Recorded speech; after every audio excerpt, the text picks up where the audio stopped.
Hey everyone! In this video I'm going to talk about different ways of importing data into R. Specifically I'm going to talk about three different packages. First readr, then Haven, and then RIO. So readr is part of the Tidyverse and it's pretty useful in importing a lot of different text-based flat data files and turning them into tibbles or data frames. There are a couple of different commands that are part of the readr package. The first one is read_CSV, which allows you to read basic comma delimited files. So files where each row is an each row in the text file is an observation, and each column is separated by a comma. There's also read_CSV2, which divides columns or reads files where columns are separated by semicolon instead of comma. There's read_TSV for tab delimited files, and read_delim for files with any delimiter, and you can specify that delimiter as part of the function argument. There are others like readFWF for fixed width files. Another more useful or more common one is read_table, which reads a common variation of fixed width files where columns are separated by white space. That's it for readr. There are a couple of other more specific functions in there as well, but those are kind of the most common file types that you're going to encounter, especially if we're trying to collect additional data throughout this semester.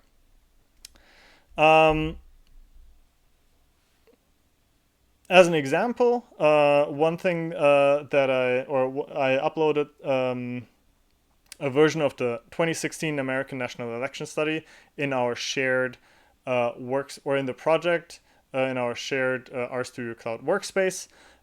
You can directly load this data set with read_CSV and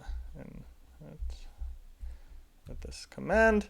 And this loads a CSV version of this data frame. You can also look at the raw data, download it, and look at it maybe in a text editor or in an Excel to kind of see what is going on. The nice thing is that read_CSV gives you a lot of information as it parses the file. It guesses the encoding of each of the variables and tells you that specific variables like version or v161 and so on are encoded as characters, but other variables, as we will see in the data frame, are directly kind of numeric values and so on. So the data frame here that we loaded has 4,000 observations and 1,196 variables. I also included the code book in our RStudio Cloud project. So one thing you could do is load in that data, these data, and go through some of the commands that we went through in the other videos and try out some of the plotting functions, some of the data transformation functions, and so on, using this slightly more interesting, from a political scientist perspective, more interesting data frame.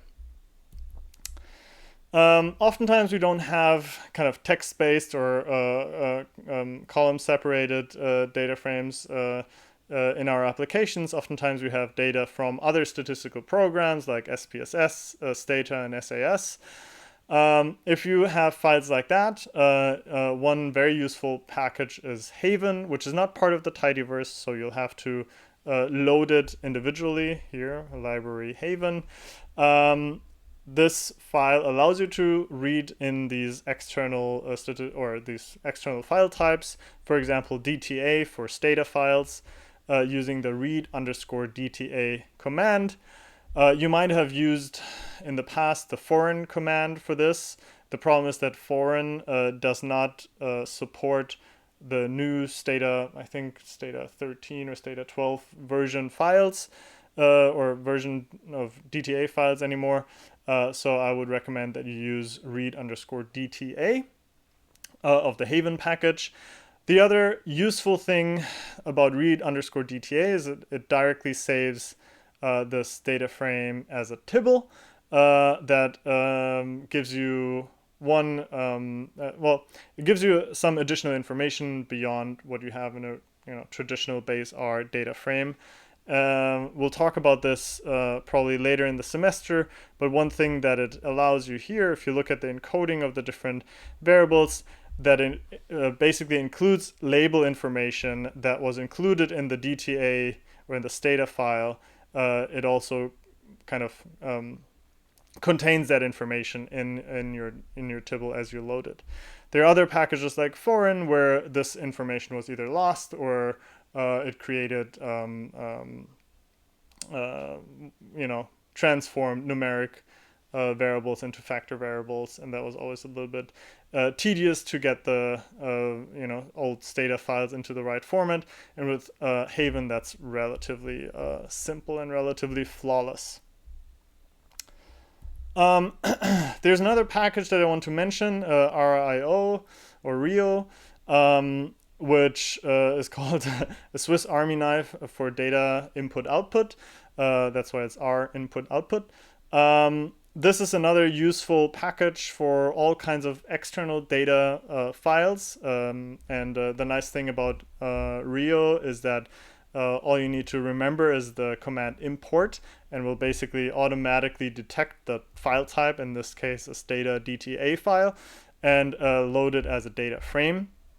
Note, however, that this data frame that we load here, I call this ANES 2016C, is not the same data frame and is the same source. It will not come out in the same format as our data that we loaded here using read_DTA.